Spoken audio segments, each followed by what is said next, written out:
continue. The sages declared the song of the Torah can be heard only at night. Right? And it says in Eicha 2:19, arise, sing out at night. 97. Not the commentaries to Dvarim 31:9, which describe the Torah as a God song. So, and all of our great sages in the previous generation, they would go to bed very earlier. Like I know Reb Moshe, I think he would go like maybe 9 p.m. right to bed, and then get up at 1, right, and 1:30 and start learning till the morning, and then go to Shacharis, and that's it. So you understand. So, and I think Rabbi Eliashiv did the same, 1 p.m. or 1 a.m.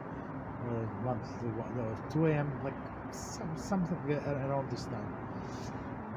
Rabbi Zatzal also. I mean, all of them.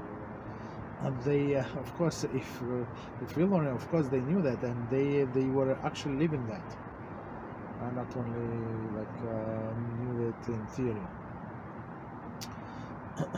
Whoever occupies himself, but all this learning is we have to remember should not be in the expense of our other mitzvahs. For example, if a person learns and then he cannot get up, I'm talking about men, right? Men, and then he cannot get up for Shacharis, it's useless. It's all goes to waste. If you're going to get another minyan, kosher minyan, there is no problem. Okay, go get even not regular minyan, the ones that are going to pray a little later, there is no problem.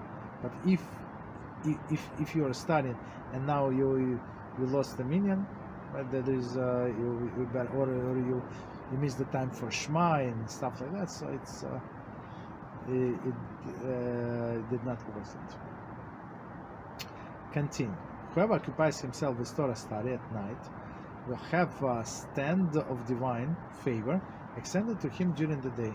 So it's not it's not for free. As implied in Psalms 42:9, during the day God ordains His kindness, and at night His song is with me. A prayer to living God. Commentary of Avodah 3b, so it's Talmud, comments. Why does God ordain His kindness during the day? Because at night His song of the Torah is with me. So it's I mean, it's measure for measure, right? Because a person learns the Torah at night, so HaShem bestows His goodness on that person, His kindness, during the day. Okay, so continue. Any questions on what we said? Any comments? Okay, no problem. So we continue. So it says, in a contrast, any house in which the words of the Torah cannot be heard at night will be consumed by fire. As implies in Yov 20:26, all the darkness is hidden away from His treasures. So let's see. That's a very strong statement, right? Of the darkness, there is a night.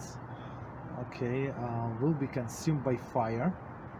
As it says in Yov. 1 second. So let me read the whole sentence. I apologize. In a contrast, any house in which the words of the Torah cannot be heard at night will be consumed by fire, as implied in Yov. All the darkness, and commentators say the nights is hidden away from His treasures. And treasures, what is Hashem's treasure? Hashem has only one treasure. It's Torah. A fire that need not to be fanned will consume him.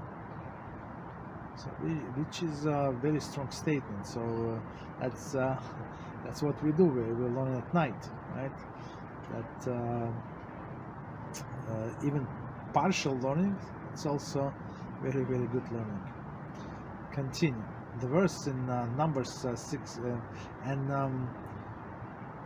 one of the things that we do is we say Shema before bedtime, and when a person cannot fall asleep, So our sages say, well, okay, so I cannot fall asleep, and they took a pill with this melatonin, right?